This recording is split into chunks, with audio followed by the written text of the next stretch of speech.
Over 700 celebrities signed an open letter demanding the prohibition of super intelligent AI. I remember the days where I would write open letters to all my enemies on my Facebook wall. Speaking out against AI is dangerous. If you're trying to get a job, to even criticize AI, even if you use it, is to signal to a company she's anti-AI. Ridiculous. But that's a real fear. Sophie, the very first name on this list, which I think is the most impactful. Any guesses? Is it Demi Lovato? We are back. No. I didn't like that. That was not my best work. That was... Well, guess what? I thought it was, and I'm editing the episode this weekend, so we're keeping it. We decided we'd talk about headlines this week. You know, with AI news, it can come and go so fast, but it's still all important. We are recording this on Thursday, and we'll post it on Monday. By then, it could have all changed, so take it with a grain of salt, but we're excited to chat about it. Here's my argument for AI news. AI is such a massive term. It's like as if we started a podcast called The Internet and we just covered the internet, which is everything. But there's a story being told. And the only way to get even a little bit educated or start to put the pieces together about what's going on and how our futures are going to look are to just listen to the news headlines. You don't even have to study it. You don't have to take a machine learning course. You don't have to know exactly how the tech works. But when you start seeing the headlines and you start looking closely enough and you start to see a story being told, and it really, I think it's galvanizing. It's important to at least follow the story so that when and if this bubble bursts or this shit hits the fan, you have a stance. And I also will say, Jess, it's funny that you said that there's a story to be told, a story being told, because I think what is also happening is that AI has become such a buzzword. People are now starting to put it into news headlines where it's not actually AI, or they're starting to use it in news stories where it's not actually AI. A couple times over the last week or so, I've been noticing this more. For example, a friend of mine was reading a Roger Ebert film review about some movie that has coyotes in it. I think it's literally called Coyotes. And it's like a horror movie where the coyotes attack people. But my friend was like, it's so dumb. People don't even really seem to know what AI is. Like the film reviewer in a big online film reviewing, Roger Ebert is a big outlet for reviewing movies, was like, it looks like the coyotes were definitely made with AI. And it's like, they're CGI. We've had CGI for years, but it's like AI this and AI that, and now movies are putting at the end of their thing, generative AI was not used in the making of this film like we used to do with harming animals or whatever. Don't worry, we used real coyotes here. We fucked around with them, but don't worry, we didn't use generative AI. It's crazy, but it's so true. It's like any type of thing that's not complete 100% reality, people are like, it's AI. And so it's like, okay, let's all calm down. Let's figure out what do we actually need to pay attention to in AI news and what is just hysteria. You make such a good point. We need better terms that sort of define what we're talking about, because artificial intelligence has actually been around for a long time. We just now think it's serious. We're now calling AI based on what it is right now. And it's funny, we're giving shit to movies that use AI. I don't know if you've ever used Photoshop, but you can just click autofill or whatever, where it fills in the background of your photo. That's been around for years now. Forever. Yeah. And also video games. If you've ever played a video game and you're fighting an enemy and you're trying to stay away from the enemy, when the enemy sights you and then attacks you, that's always been called an AI, because it's intelligent. It knows if the player gets into this area, I attack.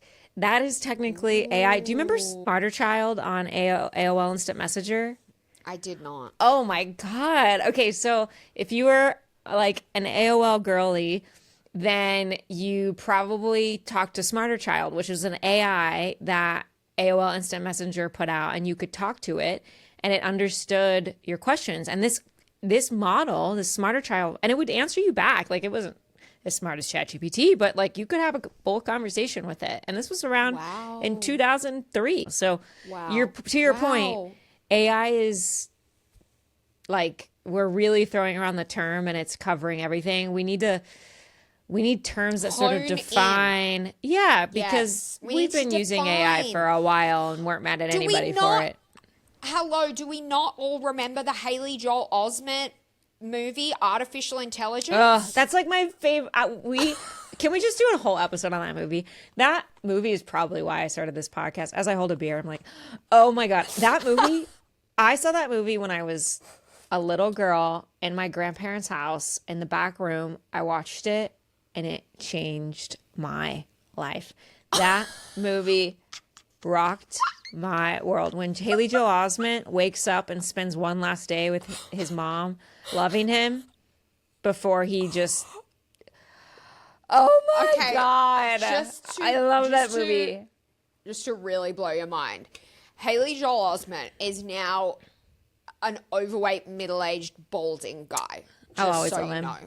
I'll always love him. He's also the voice of the main character in my favorite video game, Kingdom Hearts. And he played the voice. He played the lead voice for all 3 games. I don't know, but I still love him. Oh, I'm such a fan. Okay, so let's talk about the news. Over 700 celebrities, policymakers, scientists, faith leaders, and politicians on both sides of the aisle signed an open letter demanding the prohibition of the development of super intelligent AI. And I am not gonna lie, I'm mostly excited just to read you all the celebrities who signed it. But this is big news for a few reasons. So if you don't know what super intelligent AI is, it's basically it's a very generic term, but super intelligent means it's smarter than humans. So you have artificial intelligence as it is today, which is not as smart as humans. Like, sort of the benchmark is, are you smarter than, could you go do a job as good as a well-educated human? And right now it's not. It may feel like it is, but it's not there yet. When it is the same as a human, a well-educated human, it's general artificial intelligence. And when it's better, it's super artificial intelligence. Now, when I say that the fear that this invention of super intelligence is going to lead to human extinction, that's not just a doomsday theory. This is a real concern that AI experts have. And it was a real concern with the original mission of OpenAI. And they don't care about that anymore, but they used to. And it's a real thing. And all of these celebrities signed it. And before I read you all the fun celebrities that signed it, I think, Sophie, we've talked about this a lot. Like, speaking out against AI is dangerous. Okay, maybe dangerous is a strong word, but if you're trying to get a job, even starting this channel, we were both like, we couldn't have done this while we were employed, because to even criticize AI, even if you use it and you implement it, to even criticize it is to signal to maybe a company who's just invested a lot of money and time in it that, like, oh, this person won't be productive or won't try to, like, get me more profit because she's anti-AI, which is ridiculous. But that's a real fear. Like, you can't go around expressing your feelings about AI and expect to get a job. So like, I will say in Hollywood, though, if you support, I will say Hollywood seems to be the only industry, maybe publishing, maybe stuff like that, where it actually is like cool to speak out against AI. But I think most other industries, you can't speak out. It depends on what part of the industry, because if you're like, we're producers, so if we're being hired with a studio executive, they don't care about. They Yeah, don't care. that's Like, right. Their It's job the- is it's not the to make good people. movies. It's the to artist. make money. Yeah. Yeah. Yeah. So first of all, before you go into this, I'm very excited to hear who is on this list. And I love an open letter. I love an open letter.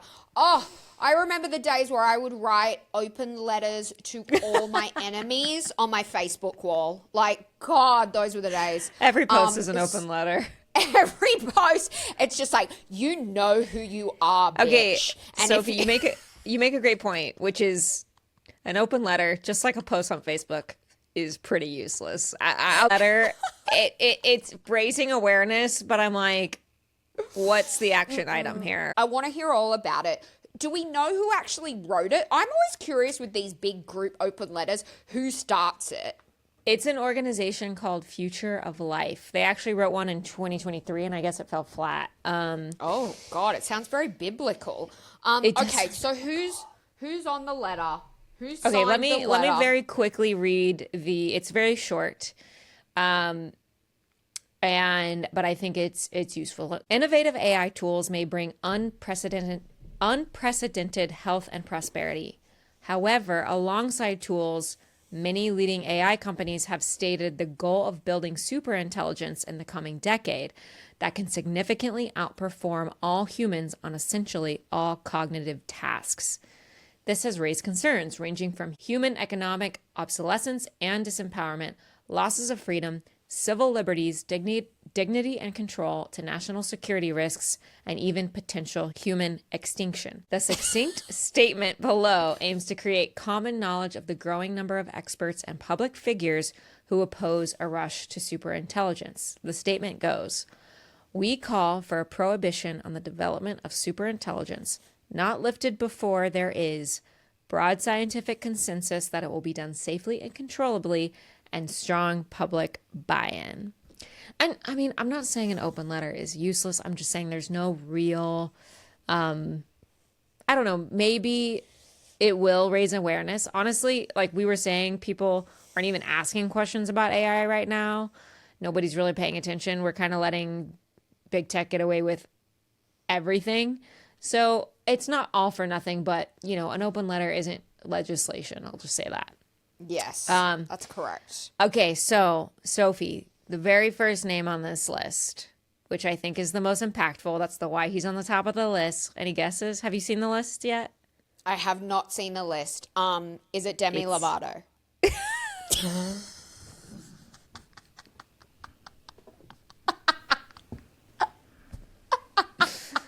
If it was, the way I would be marching the streets to get people to sign this open letter.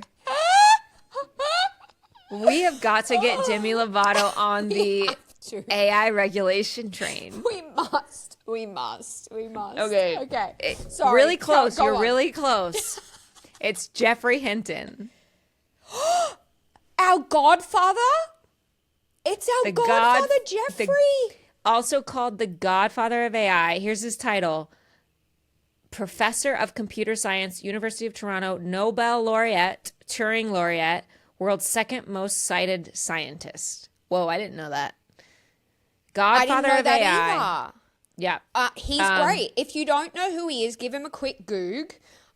He's amazing, and we love him. And wow, okay. And it's a big deal that he signed this because I think he's currently working at Google. He knows AI.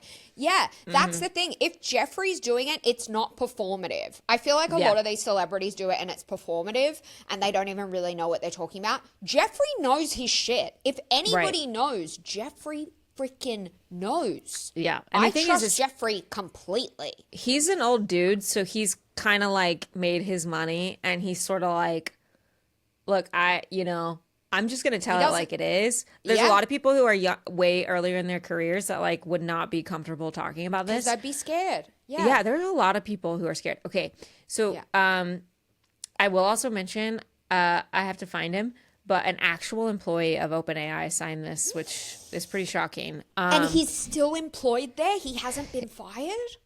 Oh my God, find him. Find him. Okay, it seems to be ordered in order of importance. Like they clearly I love that. organize these people by like who has the most impact by signing this. Who's the first Who's the first Hollywood celeb on there? Okay. Okay, so they're actually organized. You can organize them by like type of person. So I'm just gonna go to arts and media and make this fun, and then I'll go back to the important people. Okay. Okay. The number one person in arts and media, Steve Bannon. Stop. Okay, but what I will say is it is Steve Bannon and Joseph Gordon-Levitt are on the same list, and if that just doesn't tell you that this problem goes across the aisle, let us all unite. Let us unite. Like to keep humanity alive. Okay, crusty, Steve Bannon, creepy old Bannon, and now gorgeous baby angel Joseph Gordon-Levitt on the same list. Well, Joseph Gordon-Levitt only made the fifth on the list. So second is Glenn Beck. Okay, before we feel like this entire statement is just really insane Republicans, just let's stick with it. Okay. Someone named Nina Nwakwanma, I don't know who this is, Global AI Ambassador. She shapes AI, someone influential, an African woman. I'm sorry, I don't know who she is. I should probably know. Yuval Noah Harari, author and professor. Okay, then we got Joseph Gordon-Levitt. Oh, my next one I just love, Sir Stephen Fry. Oh, we love. I forget he's a sir. Love him. The next one is him. Will I Am. Will I Am from the Black Eyed Peas? Yeah, he's actually been doing a little press tour and he's talking about AI. I've seen a few videos. The next one is my absolute number one favorite person who has signed this letter. Kate Bush. Kate Bush. Running up that hill. That girl. I know Kate Bush. It's me, I'm Kathy, I'm coming on out. So cold. Okay, sorry, carry on. Love that one. Okay, the next one is like your absolute little favorite boy that you talk about and reference all the time. Timothy Chalamet. No, think more AI. AI regulation.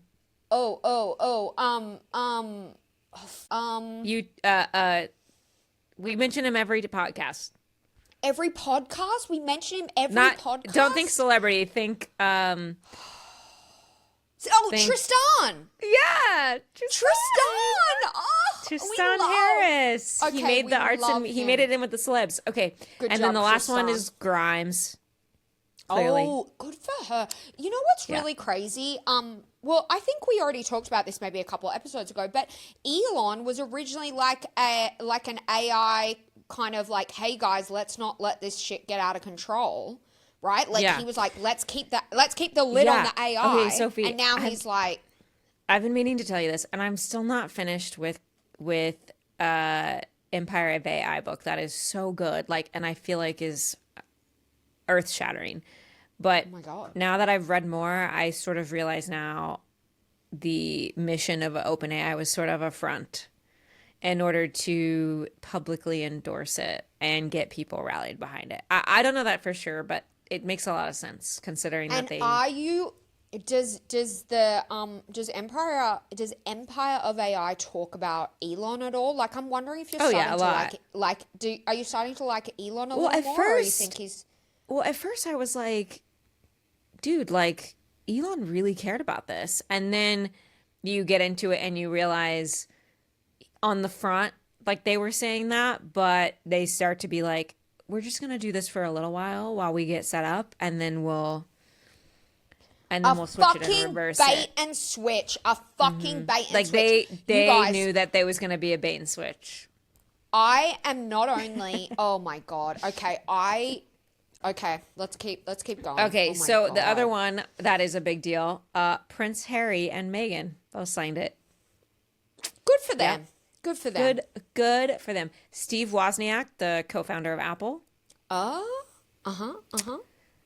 We've got Susan Rice, the former national security advisor under President Obama.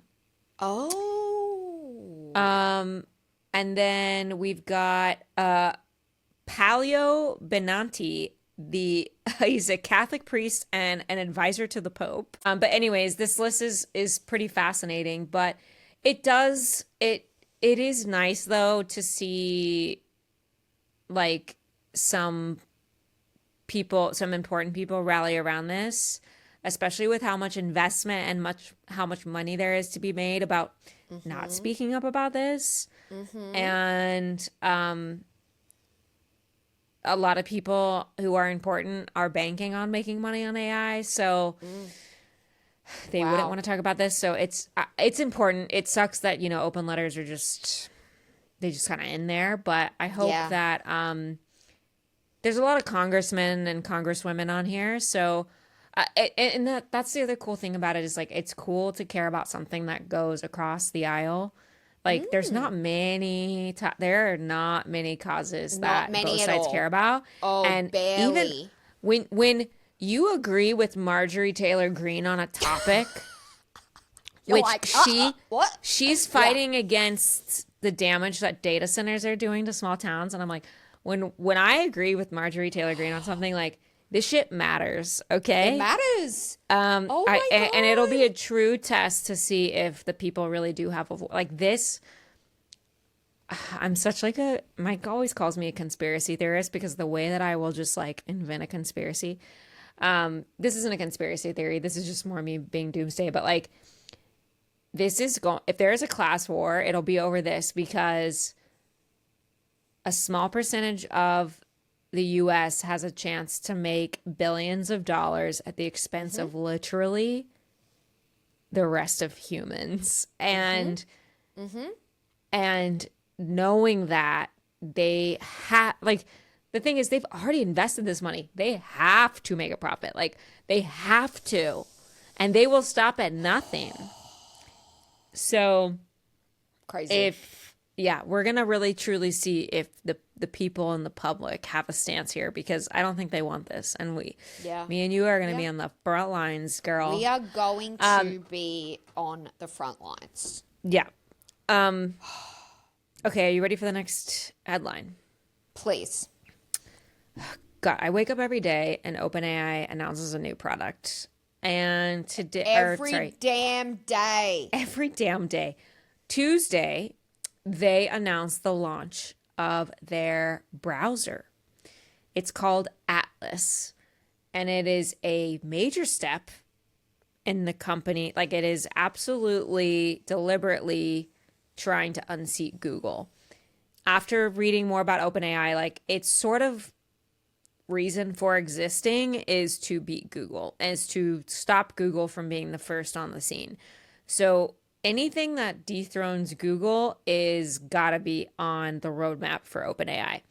And building a Chrome browser is. And, we talked about how several weeks ago, OpenAI announced Pulse, which reads all your emails and all your calendars and basically feeds you information based on that, which we talked about as a concern.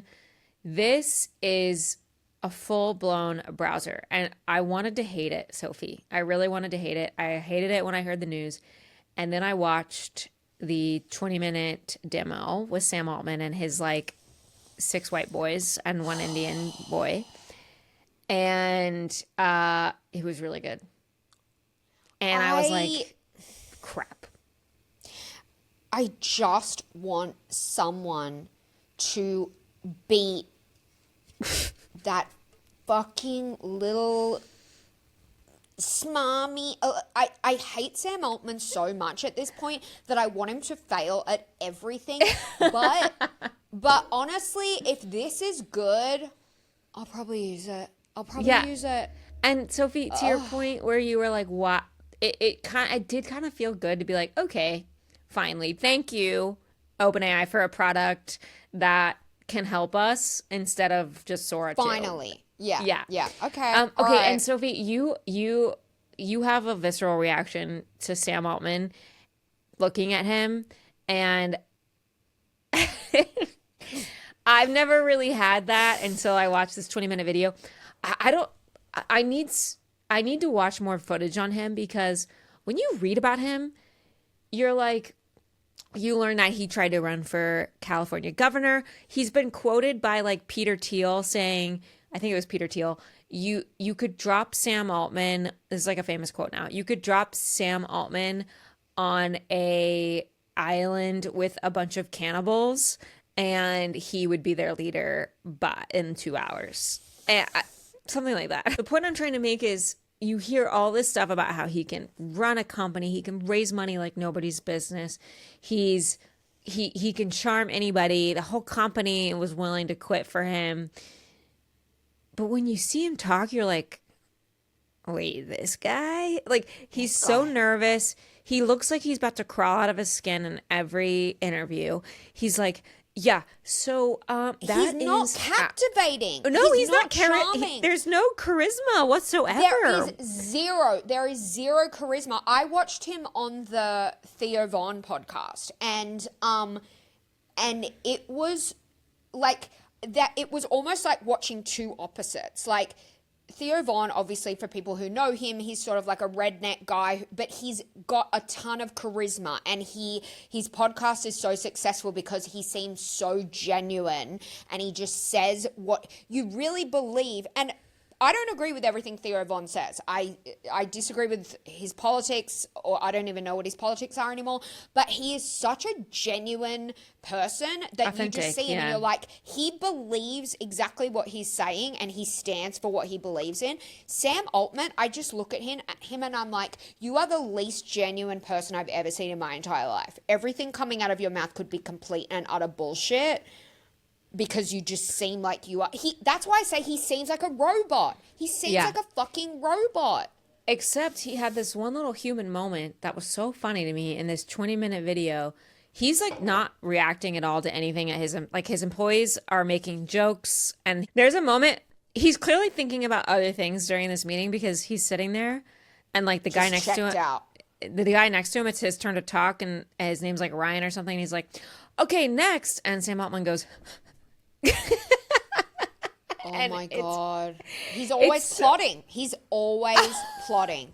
He's so sus. I'm going to like, seriously, I'm going to figure out a way to like just play that moment because he's like, and it was kind of nice. It was kind of nice because like, oh, okay, we're breathing. We have a pulse. Atlas is a browser. It's definitely impressive. I think what I like about it is that it actually like, it does sort of incentivize you to stay on the internet and go to web pages, which is a problem now. People don't even go to web pages anymore. They just get their AI summary and then they say goodbye. That's usually 50% of the time incorrect. But this is like you go to websites. It can help you summarize the website, look for information in that website. It does sort of promote actually going to web pages, and I kind of like that about it, and it was really impressive. Okay, here's the last news point I wanted to bring by you, Sophie. And this is not a headline. This is my own news headline reported here first. So there is a creator that we both follow from the Artificial Insanity account. And her username is I am Shay O.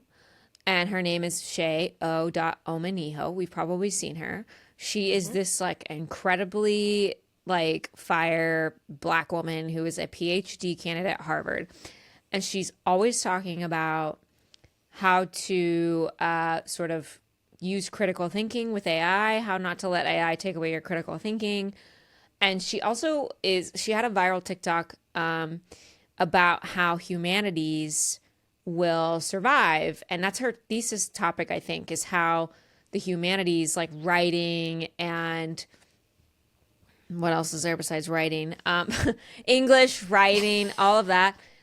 Philosophy will be high value because everything else will be replaced. And the only thing that will be valuable is new types of thinking and people who can really think and create and be unique.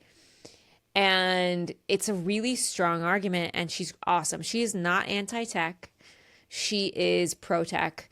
Or she's not pro-tech. She's just very balanced and really smart, really good creator. Meta suspended her account. Stop. Yeah. Stop. They took it down. I watch her videos every day. Yeah. Every single day. She said My accounts were randomly suspended by Meta this afternoon. I immediately contacted my friends in tech and told the Analog Social, that's her company, community what's going on. I have said repeatedly that I don't think the humanities and the tech industry need to be mortal enemies. I have offered nuanced takes on the AI industry and have tried my best to talk about different issues that will impact a variety of communities. I believe in free speech, open inquiry, and public discourse. I've said that repeatedly on Meta platforms. To find out that my accounts with 100K plus followers were arbitrarily suspended by Meta is very disappointing. She's not even like anti-AI. Damn. Taken and down. What scares me is like, okay, so now I think we're going to start seeing this more and more and more and more. And that's also why the selling of TikTok, or the like American version of TikTok, scares me, because it's like, because I originally thought to myself, well, fuck Meta, she can go to TikTok. Like, like spread your message on TikTok, girl. Or she's probably already on TikTok, but I'm like, wait, now the US is going to buy TikTok, and like people like Andreessen, what's his face, and those dudes, Larry Ellison, are going to own, like, wow, this is We could be on really a list, scary. Soph. We could be on a list. Can you imagine if we got popular enough? Get me banned. If I could just be on one list, that'd be great. I would. Wow, guys. Okay, can we? All right. If we can find somewhere else that people can follow her, I would love it if our followers she's could go on and support TikTok. her. She's on She's Substack. on TikTok. All right. She's posting her newsletter on Substack now. Exclusively Okay, let's on go Substack. all sign She's up amazing. for her Substack. She's so Yeah. great. I She's so am great. Shaeo, Shaeo. That's her username. Okay, we'll put her handle down the bottom. Wow, Jess, thank you for those news headlines. You deserve a job on MSNBC. Okay.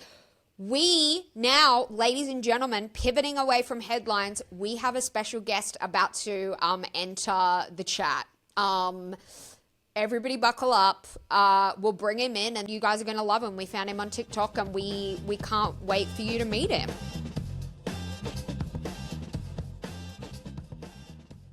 It's a big deal here at Artificial Insanity. We have our very first guest.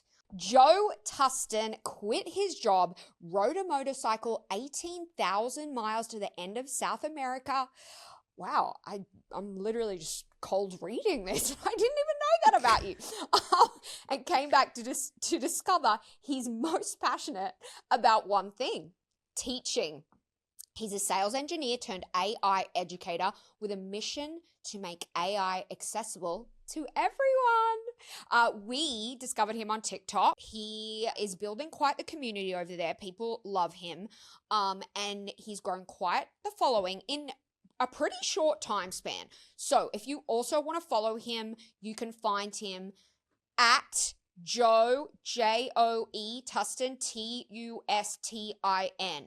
_ I will say, Joe, the reason why I was super excited to have you on the show and why I think you're a perfect first guest for us is because we are still kind of trying to find our audience of the people who, they're not the tech bros. They're some people who listen, who are our friends, who just want to support us, don't even really use AI, or they are like, I don't want to deal with it. I don't even know what I'm supposed to do with it. Most people at this point, I think, have used ChatGPT.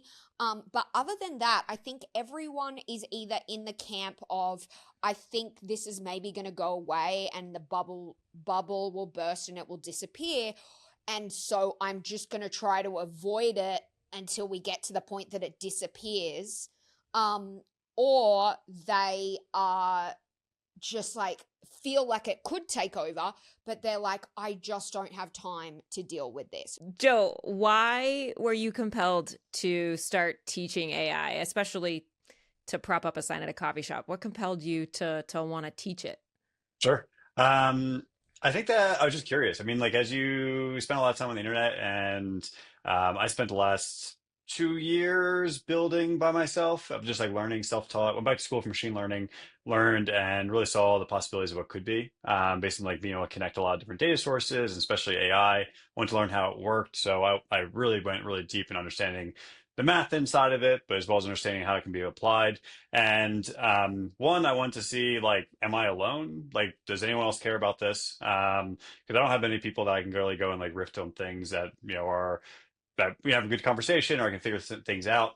And then like from the TikTok side of things, I had like a goal of certainly creating a community. Like you see a lot of guys online, like, posting like these communities and buy in and we'll teach you all this sort of thing. And I don't really love that. I really thought that there could be something interesting of where the things that we can really do. I really think there's like kind of like a brain drain that occurs specifically in technology that really great ideas will never see the light of day just due to venture capital and how funding is really structured. And there's a lot of fear around AI of like to your point of like they're just going to go away or it's just that next phase. And while there are doom and gloom of AI, and it's certainly real, I think the only way to combat that is through education. I think it's the only way of being able to go and like understand how this thing works, how I can use it to benefit my life and not be controlled by it. And the coffee shop idea was just, I don't know, it was just kind of like something I was like thinking about, and I was like, because there's like one thing of like your friends really want to support you, and like I've plenty of friends who have businesses where I'm like, I'll help you do this, I'll help you do whatever, and they're just not to the point yet. So I was like, well, that's not, I don't think that's a rag on me or where AI is in general. It's just that I'm in the wrong audience or community. So with the Mm, coffee shop idea, I was like, okay, well, what's the minimum viable product to see if anyone cares? And that yeah. just me, and I feel like everyone's kind of stuck on their phones anyway. So the signals of TikTok, of social media, all these sort of things, like maybe you're on the algorithm, maybe my message would reach people. And then so when I sat at the coffee shop, I was like, okay, well, this is just synchronicities of the universe, like the universe going to Mm. play out, and I'm not sure where it's going to go. And so, yeah, it was cool. The first one I did was really great. I got plugged into like the entire AI entrepreneurial scene of Denver, which I didn't even know existed. And I got invited to speak a bunch of times that following week. And that opened up a lot of doors. And then did it again the following week, but posted a video on TikTok.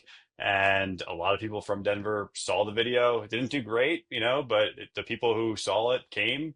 And that was really Wow. neat. And yeah, a lot of people had really interesting questions. And my one buddy was like joking. He was like, "Man, you're gonna have a line soon. Like, you're gonna have people signing up." And I was like, "There's absolutely no way." And that, like, it did happen. Like, and it was kind of weird because like I had a table that was like full of people. We had a great conversation, but I could kind of sense people were like they knew who I was, and they were like waiting for like people to clear out, but. Hovering. Yeah, they're Yeah. hovering, and I was like, but then I didn't know that they were. I didn't know who these people were, but I was like, maybe are you looking for me? So I think that next time I'll That's do one, I'll go awesome. and like kind of figure out something to maybe a bigger sign of being like just sit down, just join. Can we see the sign right now?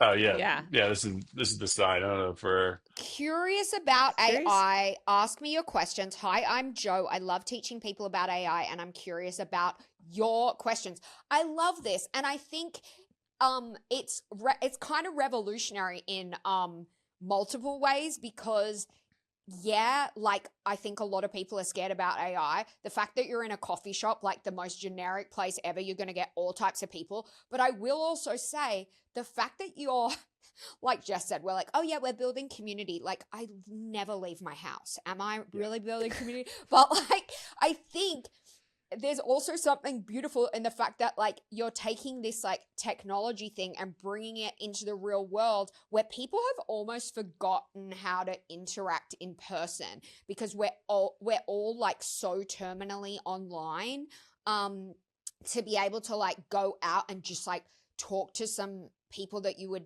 normally not get into a conversation with. Joe, I'm dying to know what types of questions you got. And so I know that what I'm gathering from knowing you is there's quite the entrepreneurial scene in Denver. So you probably got a lot of business questions and tech questions, but I'm wondering, I mean, Sophie and I, what we really want to know is we want to outsource our audience surveying to you and find out are people asking you societal questions about AI? Like, are they getting deep? Are they asking you, is it going to take over the world? Like, what's the spectrum of questions that you're getting? Yeah. They've been kind of like I think that when I first did this, I thought I'd get more people who were less technical, more curious. And like even sitting at the coffee shop, it was like, okay, people are there and people are coming through. One of the other ways I tried to promote it was like I went to my yoga class and I like told that I would go to this class often. And I like asked, I was like, hey, I'm doing this. If anyone wants help, I figured there'd be other business owners or someone else in the class. Crickets. They were like, get out of here, nerd. No one wants to talk to you. So it was like, okay, that's the wrong audience. And but like maybe they start not into it. And but in the coffee shop, it's been very interesting of like the first guy that came by was an older guy, retired educator, and he was really concerned about what's next. Like he's not, he's out of education, he's out of teaching, and he's like what's the next path going to look like? And he was very scared about things taking over or the people in charge, building these things, what's their motivations? And really my argument to him was education. If we're going to be afraid of this thing, or if we're going to go and maybe just agree that's not going away, or maybe it will. I don't know. I don't have a crystal ball, but it is a different piece of technology. And I think that was really interesting from his perspective to ask that question. And he was like really stoked about things. Like he came up to me, he was staring at me for a while. And I was so nervous. I was sitting there by myself. And then he just came over and we started talking for a while. And then some of the other questions I've gotten some more tactical ones where people had work projects they're trying to do either fine tuning or trying to get consistent results out of models. So more technical questions there. I've had non-technical founders and business owners coming and approaching me about either doing consulting work or work for them. Some recent grads who were trying to get into technology and understanding like what paths there could be, or any advice in terms of creating projects or getting their names out there. So I'd say that like it's kind of leaned. I was hoping for more of societal type questions, but it's been a bit more, I'd say, tactical, or people are already familiar enough with it Interesting. that are asking me questions around that. Sophie, I wonder if that's, we've been talking about how are the people we're trying to reach, which are is the non-techie. Mhm. Mm-hmm. We imagine our audience as the non-techie, but are they even asking questions about AI right now? I think that's where and the fact that you didn't get a lot of those questions makes me wonder, like, we're trying to fill this gap. Is that gap there yet? But Sophie and I are counting on that it will be very soon. So I think the gap's we're starting the game early. absolutely there. And I think it's more of the confidence of like what questions to ask. Like this, I have a philosophy, at Yeah. least in terms of education, of like there are no dumb questions. You might feel dumb asking them, but there are no dumb questions. And like being able to go and either capture those questions in ways to really go and show other people that other people also have these questions, I think make them a lot more approachable. Yeah. And it's really like the step from 0 to 1. Where do I even get started with this thing? I feel like we're Right. in like a stage of like we're kind of teaching people like Microsoft Word or Outlook or something. Like that's the stage of where we are with this technology. And there's Microsoft Word for Dummies. Like these sort of things, these books that Yeah. were out. And I really think that's where the stage we're at. And when you hear all the sensationalism around AI of the agents and it's come taking your job and all that sort of thing, it's like, how could I even break in or even try any of this? Like, how much technical aptitude do I Right. need to even test it? The answer is not much. Or to Maybe even really just ask try about it, or it. even ask about it, or like how to use it, or Yeah. even get started. I think That's that a great is, point. yeah, that is so true. And I think, Joe, you brought up a really good point that for a lot of people, and I think it's the ones who are kind of just hoping this will just sort of go away and they won't ever have to really learn about it or deal with it on any major level in their life. Even though me and Jess believe that it is going to really shape many, many areas of society. So even people Sure. who may think it's not going to affect them in any way, they'll wind up having to sort of catch up at some point. Sure. But I think it is that thing of like maybe people are a little bit they don't know what to ask, or they're maybe a little embarrassed. I love a good metaphor. Wait, is it I always try to do a metaphor and then say, is this a simile or a metaphor? I think it's a metaphor. But for a really, really long time, I've wanted to get involved in fantasy football. And I don't know anything about it. Every time someone will be talking about starting a league, I'm always like, but I can't, I'm too embarrassed to even ask to join someone's league because I'm like, I don't know how to do this, but it seems like people really enjoy it and I would like to be involved, but I don't even watch football. I just have FOMO that I'm missing out on this really fun game. So I related a little bit to that, but I feel like at least fantasy football seems fun. I think for a lot of people, AI doesn't really seem that fun, or they're like, ugh. So do you think it's fun? Is it fun? I think I love it. I really enjoy it, and I think we're also in a stage too of just like at least I can remember growing up like before and after the internet. Like I feel like we're in the exact same stage where like growing up, I remember going with my mom to the bank, and like cashing a check or doing these sort of things that were not on the internet yet, and now all of that is on the internet, and I feel like we're at that same stage where back then, oh, you're going to sell books on the internet? Like that was an insane idea. And now like we're pretty much only buying books on the internet. And so like whether or not it's going to impact our lives in the ways that we're predicting, probably not. Could go either way, but the impact will definitely be felt, especially, 2 decades from now. Right. And the idea of even putting your banking information into the internet was probably like so scandalous at the time. And now Totally. I'm like, I'm putting my bank information in every website Yeah, I come yeah. across. I've Yeah, got it yeah, exactly. saved. I've got Have all it. my cards saved, just one Same. click and I've Yeah, bought it. exactly. Yeah, Um, yeah. so Joe, in an effort to try to bring some of those reluctant sweethearts into the fold of AI, also just check the manicure. There we go. But to bring Ooh. them to bring them in, we kind of I sort of wanted to present you with a couple of possible scenarios of regular people who probably don't want to or have the time to even think about how AI might be able to benefit them right now. So I had briefly mentioned an example to you about a situation that I'm dealing with all my daughter's different apps and email systems and stuff that she has for school and dance and lunch orders and all the things.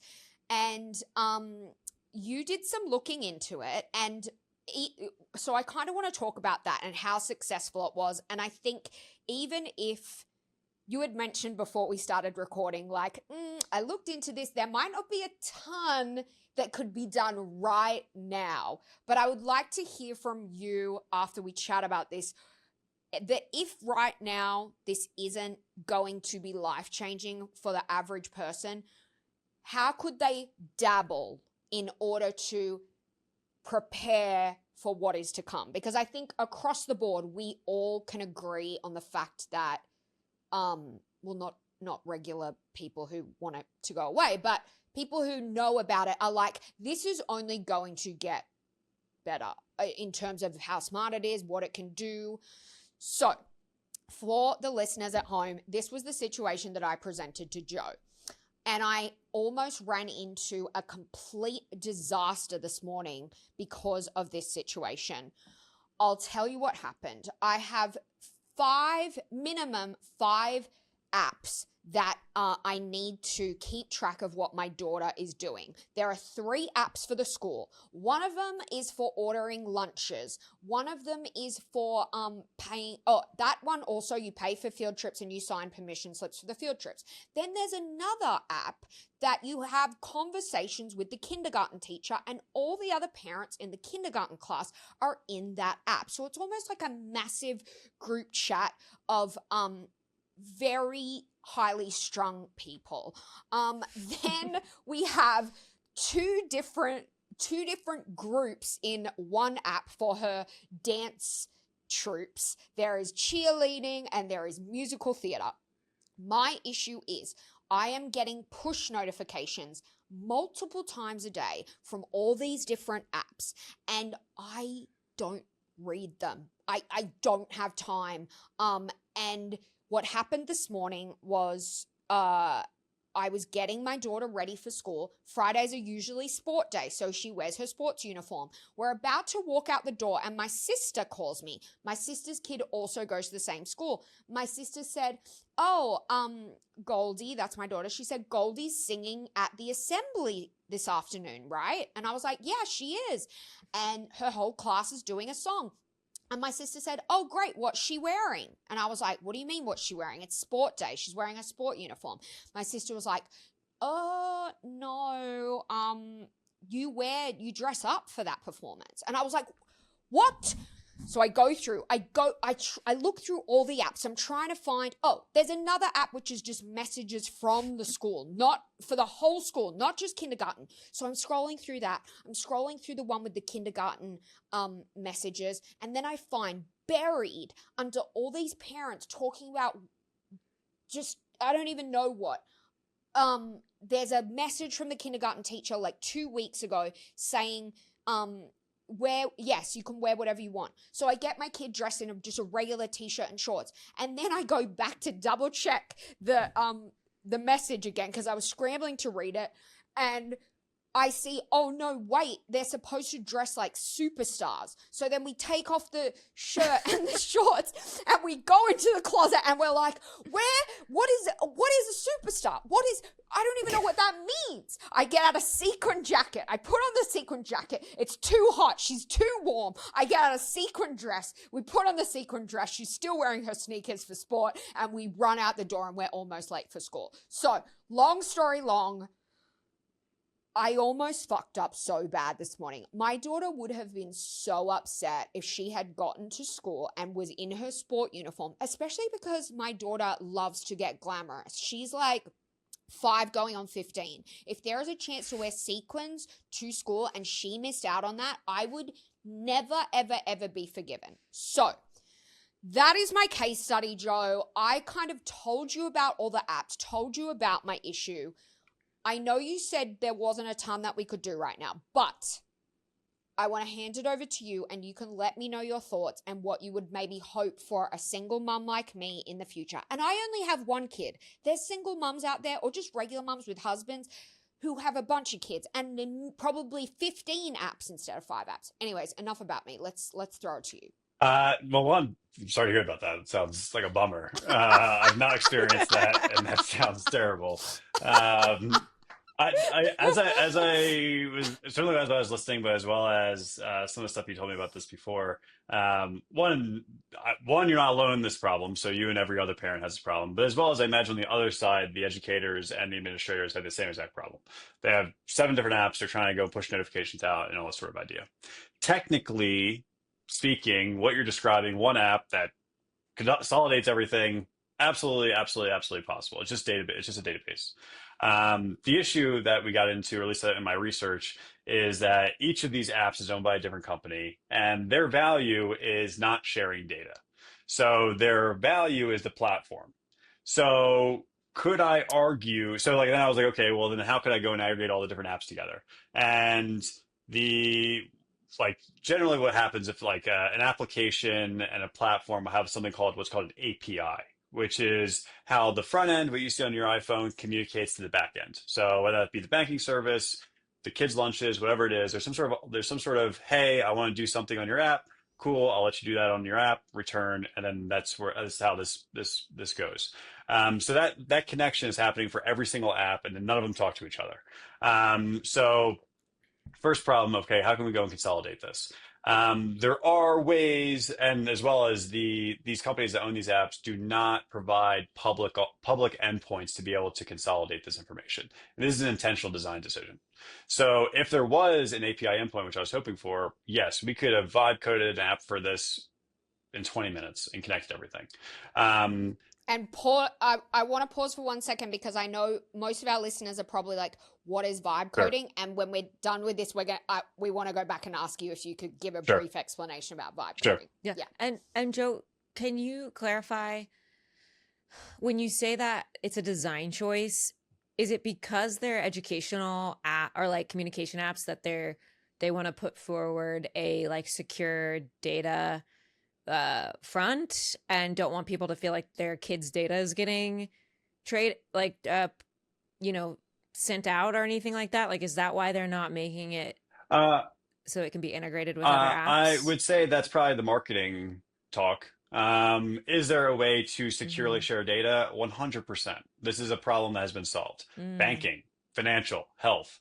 Like all of these are Right. have encryption mechanisms to be able to keep your data secure and provide you a way to share this data, say with Apple Health. Maybe in Australia, in America at least, we have Right. like you have your doctor's records. You can share it with Apple Health. Like this is a secure communication method where you, as the owner of these records, can share this. Could I imagine the same exact protocol for children's records, these sort of things?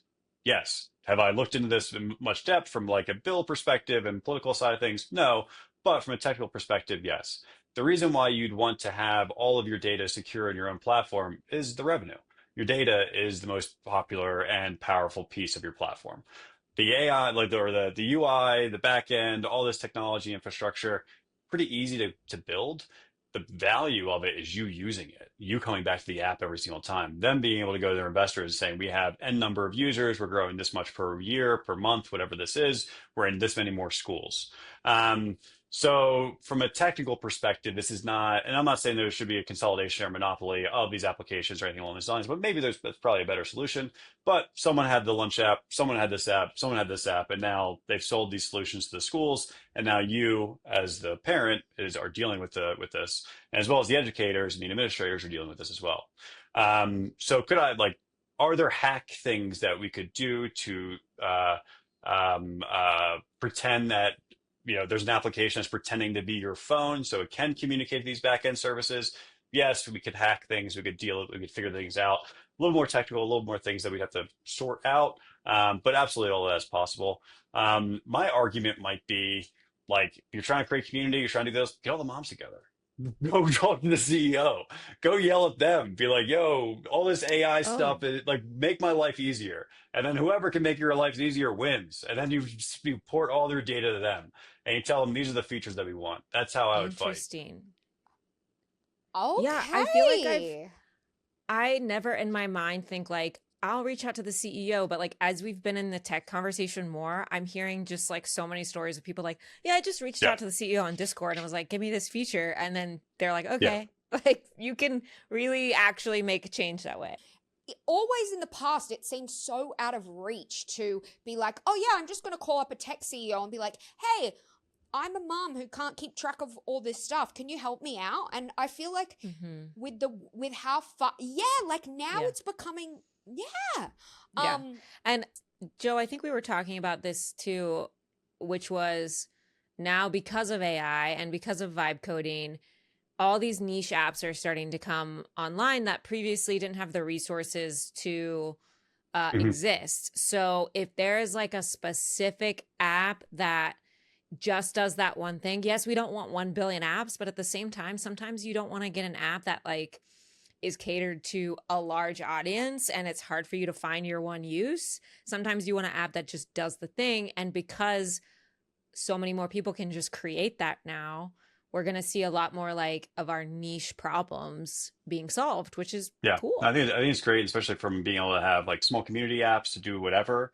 But I mean, I guess to how I would use AI to help solve this problem.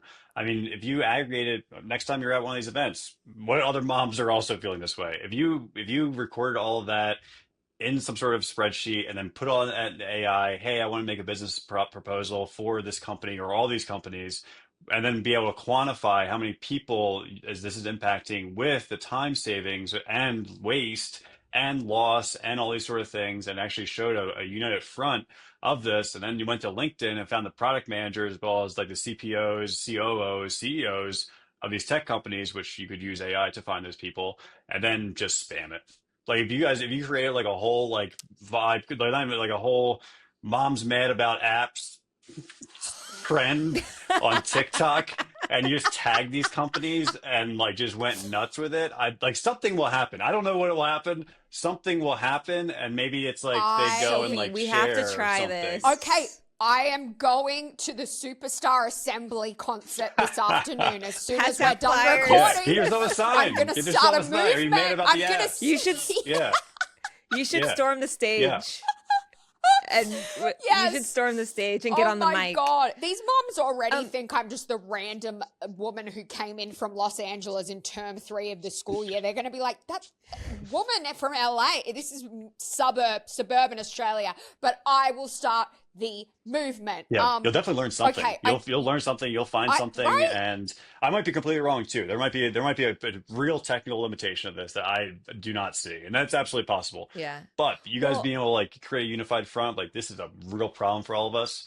You're not going to be the only ones, and I don't know the global distribution of these applications or these companies, but like you're not alone. You're definitely not alone. Yeah, mhm. yeah. So I just want to ask, I might be getting a little too deep here and maybe we'll cut this, but you've piqued my interest on this API thing and I'm just going to ask for about it for a second. I just want to clarify what you're saying, which is some apps offer Hmm. API or they offer this Hmm. gateway to communicate with other apps. And if all of these apps that Sophie was using had this, she could essentially vibe code with a little bit. I know APIs are a little more Sure, difficult, but she could connect these apps together into one 100%. app, but they Yeah. don't. And you answer. I just want a little bit more clarification. What is you said it's not necessarily a security thing that these companies. I know we don't No, know. no. We don't Yeah. know what their decision is, why they wouldn't offer an endpoint, but is if these moms gathered together and were like, make this better, are they asking each app to make an endpoint, or are they asking to like, is that what Sophie should ask, is like, hey, make your app integratable with other apps? Yeah, I can see a couple different ways of going. One, what you're proposing of, hey, app 1, 2, 3, 4, I need you to create an endpoint that I can go and retrieve my own personal data. So that'd be one. And then you could kind of create your own fifth app where it's like you got the mom app and it has 4 different endpoints that connect to it. And you log in once and it grabs and it consolidates all your stuff in one application. So that'd be one. The other way would be like that'd probably be the easiest, honestly, because all these apps 100% are using API. They 100% have a backend. It's how the front end on the phone communicates to their databases. They will, I imagine they're going to say something along the lines of authentication or encryption or something along these lines, or what data you actually want to share. But I think that's all reasonable. I would hope that they would ask something like this. But that is like there's 100% an API.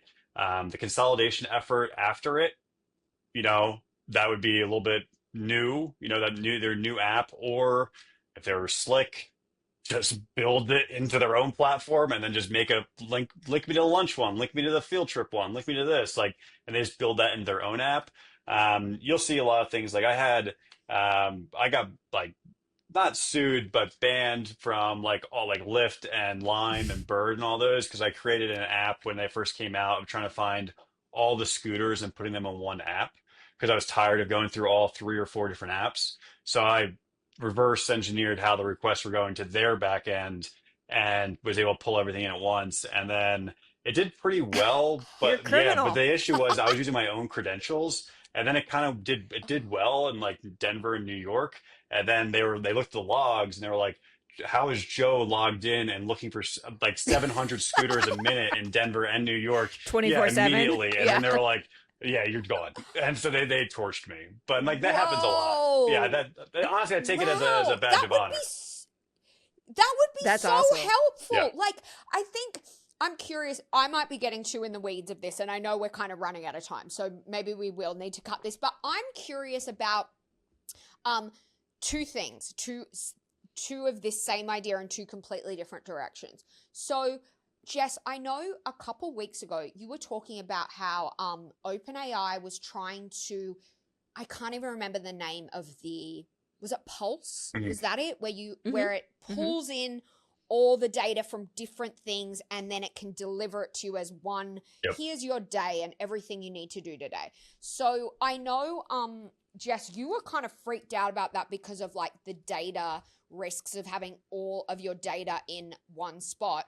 I'm wondering, is there a world where people in the future, obviously if you have the money for it, this might be a little bit bougie, but the same way that people maybe have like a personal organizer who's going to come into their home and declutter all their boxes in the closet, fix their wardrobe, fix everything, they have personal organizers. Is there a world where instead of putting all your data into one app like OpenAI owned by one company, Is there a world where somebody like you could come in and go, okay, I'm going to take all these apps that you have and I'm going to put them into this thingy, and maybe that's vibe coding. We still haven't gotten to that. I know we got to get to that. But and then does you like a custom thingy? Yep. That Is that a thing? I'm 100% tracking, and yeah, that's what I'm proposing. Like, either whether it be from open, like Okay. the problem with the OpenAI Pulse idea is still the data. It would still have to go in and grab that. Like, could I imagine a world Yeah. where like there's an AI that lives on your phone and it watches your screen for all your notifications, and it can log in all your apps?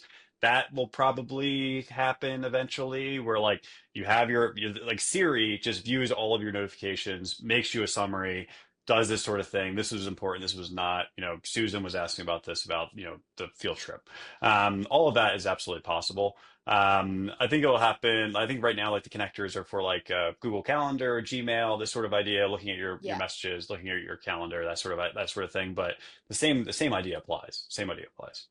Mm-hmm. Actually, I guess because it's timely, we should mention it. A few hours before this podcast, OpenAI announced their collaboration with Sky, or they're acquiring Sky. And I didn't know what that was, so I looked it up. And the company's called like Software Applications Inc. or something like that.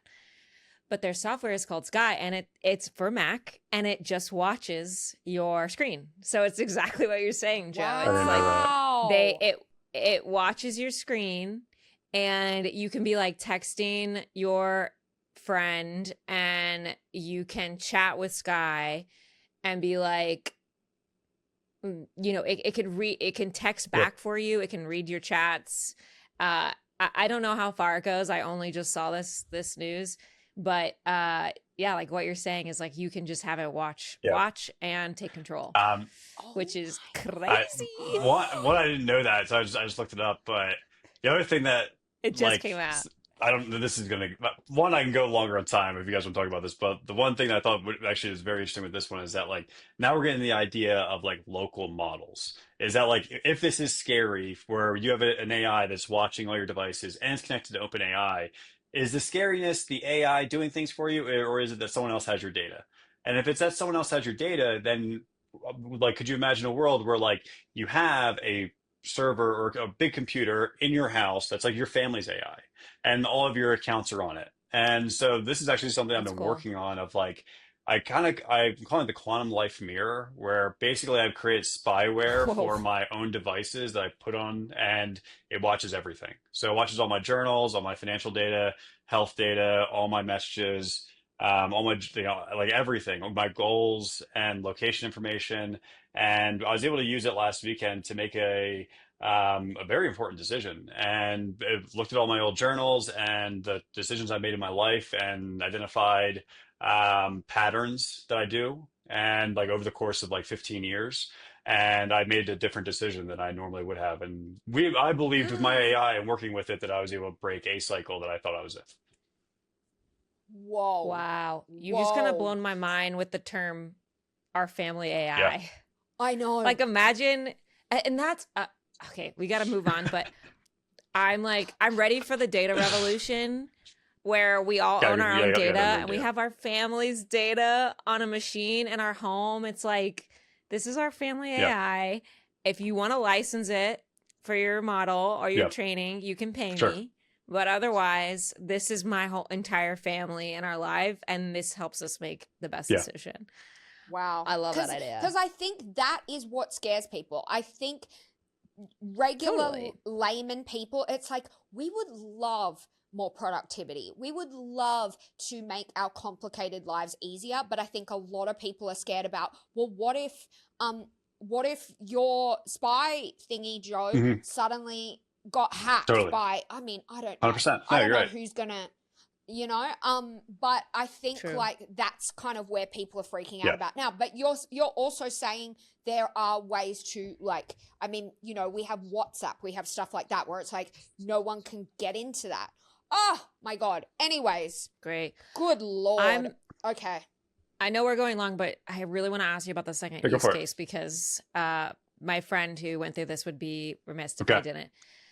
So I was watching her. I was at her house and I was watching her meal plan for the week. She's got one kid and a husband. She cooks for and feeds, and she loves hardcover Okay. cookbooks. She loves chefs. She loves the cookbooks. That's the experience she wants to keep, which I think is an important part of this use case that we're seeing is like there's going to be some parts of our experiences that are physical that we want to hold on to. So how do we integrate AI around this experience we want to keep? Maybe you love grocery shopping in Yeah. person. Maybe you love hardcover cookbooks.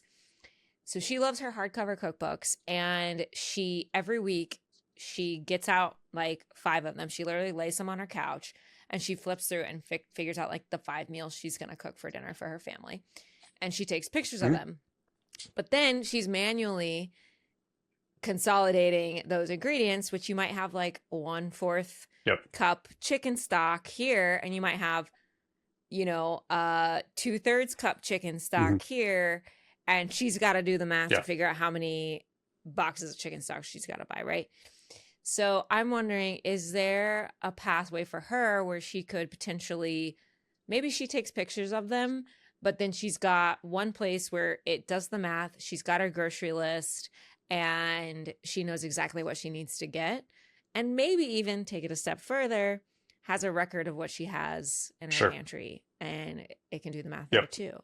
I think she would really benefit from something, and I'm wondering if there's like an actual solution that's available right now that Sure. could help her. So I've actually faced a similar challenge where I don't have hard-coded cookbooks, but I don't cook. I want to get better at cooking, but I watch all the cooking videos on Instagram and TikTok. So I made an app called, it's very similar of like, I made an app called Real Meals, which basically you send the link of the TikTok to my app, and then it watches it visually, listens to it, makes the shopping list, and then you can create a meal plan afterwards. And then it creates that shopping list for you. Because the consolidation is the hardest problem, and that takes up a lot of brain power. So in her situation, you have a data transfer or a data transfer problem where you have hardcover cookbooks, and she's already in the first step of taking the picture. She's pretty much there. Like all she needs to go, and like we have to think about this from like when you think about software, you want to think about it in stages. So the first stage, I make the skateboard, and then I make the Toyota, and then maybe I make the Ferrari. But maybe the Toyota is fine. I don't need to go any further than the Toyota, depending on what I need for the use case. So in her situation, I'd say that the number one thing was the consolidation of the ingredients. So she sounds like she probably enjoys doing the hard-covered cookbooks. So keep that up.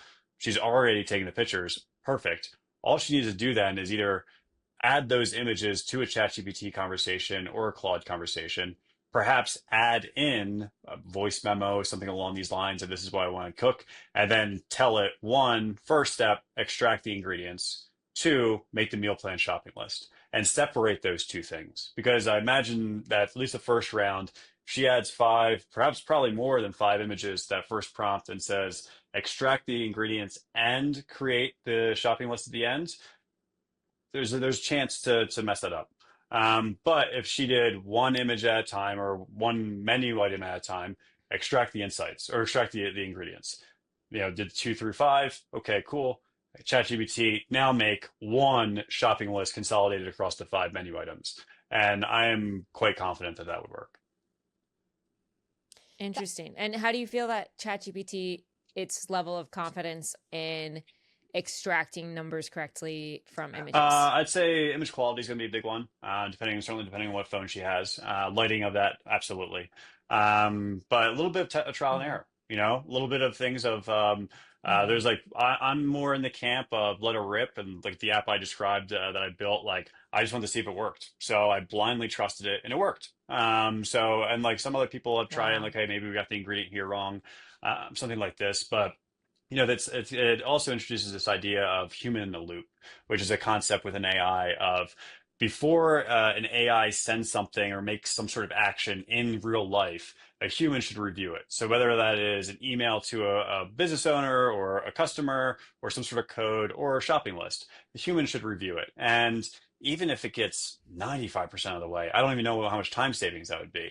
And then from like the stage two of like what's in her kitchen, this is a database. This is something of like, hey, I've already, I need an eighth a cup of pine nuts, and I had to buy, a 3 cup bag or something. Okay, this is in my pantry, and it does like, okay, you probably have the spices, maybe some things you don't have, maybe we purchase these. I've always dreamed of a world where like everything is connected in the kitchen of like, the eggs are getting low. Let's reorder them, something along these lines. Please. But it's also it's the feedback loop. Is that like, okay, if I Yeah. do have, I don't know, the bag of sugar and I use it for my coffee or something along these lines, okay, how much do I have left? What's the sensor in there? And that can get way more technical than it's really worth. But for her situation of 5 menu items a week, I'd be very curious her experience with it, and in terms of Yeah. a prompt or how to figure this out, like even before you upload any images, hey ChatGPT, this is what I want to do, and walk it through.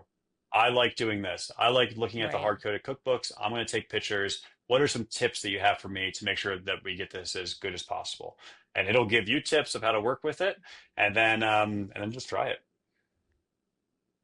That's Wow. that's the oh sorry, Jess. I was just gonna say that I think is the biggest disconnect between what I have experienced most people using LLMs for. Most people I know use ChatGPT. A couple people I know use Mhm. Claude, but I think right now people are mostly either using it as a Mhm. Google tool, like they're using it like Google, asking it random questions about different things, or they're using it for like therapy or how to have conversations with other people. I don't think people fully understand that you actually can kind of speak to an LLM like it is your personal 100%. assistant and say like, here's what I want to do, here's the information I'm going to give you, see how far you can get with it, see how far you can help me with this. Yeah, and the human in the loop concept, this is something Sophie and I have talked about a lot, which is the sort of miracle of AI is so appealing that your first instinct is sort of to put in, give little input Yeah. and expect the perfect output. And so when you're asked to, when it's like, actually, no, you have to give some good input in order to get good output, we're kind of Yeah. like, ugh. And I bitch about people not doing that, and I'm also like Yeah. totally guilty of it. Like when I want something from ChatGPT, I'm like, oh man, I have to like really ask what Yeah. I want here. Like, can't you Yeah. just read my mind? And it's so funny how we instinctively just go to like, oh, can you make this easier for me, please? But you do have to put in some work in order to get a benefit back, Yeah, and I think that's unfortunately. where it is now. Like the way I kind of look at it is one, like it's an exercise for myself. Like, what am I actually asking for? If you put in a bunch of pictures Mm, of like cooking, even if like you walked into me in the street and you give me 5 pictures of a cookbook, like what are you doing, lady? Like I'm not sure where to even start. yeah. But if you can go and treat like the Yeah. LLM or Yeah. the AI as like kind of like an intern, like this is the outcome I'm looking for. Yeah. This is how I think we would be able to get here. A little bit of guardrails there. And one thing I've been thinking about a lot is kind of like the aha moment when it comes to AI, of like users of AI, of like, what is their moment of like, oh wow, I get it now. And I think that at least my theory of it Mm. is, it's the moment that you work with the AI to do something that you are extremely proficient in, and you're actually impressed by the results. So in her situation of like being able to go and Mm. like cooking, that might be her use case where like she's like, oh, actually, there's a lot of value in here, and I understand how to work with it. I think that like software development got hot and heavy first because we spent so much like the years, decades studying this stuff, and then I was able to get the output within seconds, something that took me a decade to learn. And it's like, oh wow, and so I think that that's kind of the Wow. situation of like Yeah. it really is person by person of understanding like what would be your wow or your aha moment. And just Mhm. thinking about like treating it as like an intern, I when I first came to Hollywood in Los Angeles, I interned for a bunch of different executives, film executives. It was so hard to do a good job with the fucking assholes who were just like, go and get me something really yummy from the bakery for my thing tonight. And I'd be like, and they'd be like, I don't have time to tell you anything else. And I'd be like, oh, and I'd bring back something and they'd be like, ew, what is this? I'm vegan. Gross. Why did you Yeah. get Yeah. this? Yeah. But the bosses who were like, okay, Yeah. here's what I need, here's what not to do, here's where you should go to get it, here's how much I want Yeah. to spend, blah blah blah. I'd be like, easy, boom, I understand the Yeah. assignment and I can Teach do a it. man to Yeah. fish. There Yeah. you go. Oh my God. Okay, this is amazing. I guess we're running out of time. Should we talk about vibe coding? Oh yeah, Joe. We the term gets thrown around a lot. Everybody talks about it. I'd love for someone like you to explain to our audience what is vibe coding and maybe how can they Sure. participate in it. In like the simplest way. I keep hearing it, and I texted Jess the other day, and I'm like, I keep hearing about this vibe coding shit. Can we ask Joe about it? Because You I can don't ask me about understand. it. Vibe coding is just AI assisted coding. That's all it is. So think about it from like a perspective of like, even your intern example right there of like, there's one scenario where it was like, just go get me something. And then there's another scenario where it was like, okay, maybe some steps were in there, but you still had to make decisions as the executor of this task. So vibe coding originally was Andre Kapathi, who is like, he is the dude right now. He's the dude of AI, and he's very smart. He educates people online. I learned ML from him through YouTube, and like regression. It was crazy. It was awesome. I didn't understand a word he said for the first few times I watched it, but he coined the term vibe coding because he was really just thrilled of being able to say like, "Hey AI, build me this" in very simple terms, and it allowed the AI to make decisions because there's many decisions to be made. Database architecture, backend architecture, communication, authentication, everything. And all of those are decisions that normally would take someone many hours, many days, many months to decide on. But the AI vibes and just makes its own decisions and figures things out. And I'd say right now within the industry or software in general, like this book just came out yesterday called Vibe Coding. And this is the name Vibe Coding is I'm very excited to finish this book and really dive into it. What's interesting from this perspective is that I think vibe coding has kind of a negative connotation currently, where you have a lot of non-technical people trying to create software. They get about 80% of the way, and they're like, AI doesn't work. AI doesn't write your software. AI definitely worked, but it just amplified your current knowledge. So if like you have ever spent time to write an app by hand, like you absolutely can multiply your knowledge in there. And if anyone went to a boot camp or like went to any software schools or done anything along these lines, you can absolutely like just compound your knowledge by multiples you can't even imagine. And so vibe coding is really this kind of like not tchotchke, but kind of like whoa, this is really crazy. Like I'm curious what decisions and why you would make these decisions and creating like software. I would not have made that decision, or I would have, or that's a really novel way to think about this. And now we're seeing the next stage of this where AI coding has gotten so good that now it's like a senior dev, staff dev on your team. And especially if you have an open-minded software engineer who is open to these tools to really, to your point again, with the task of identifying, hey, I want you to write code in this style. This is how we write this type of function. This is what our database looks like. This is how we communicate. This is how we document. And you can put all of that into a prompt or some sort of project file that the AI can continually reference. It can vibe wild. It's pretty fun. Vibes are Vibes, in. baby. We I don't know, love was to that helpful vibe. explanation or what was that? Like, where was that? I Okay. no, Yeah. it was. I think I just want to add as Hmm. someone who's dabbled with it. So I've taken Cool. one coding course, just one, and this is like fundamentals. I'm talking, and I couldn't tell you anything from it except for like I know what Perfect. an if then statement is, which me and Sophie Yeah. have discussed together. Um, and I also know Cool. like what a variable is. But that what that course did teach me is coding Hmm. logic. Like not any I couldn't like spit it back out, but it's I still think it'll be just like a basic coding 101 class is still relevant because it really teaches you Yeah. literally how everything works. Like once you take that, you will pretty much know how everything, at least at its core, works in a really top level view.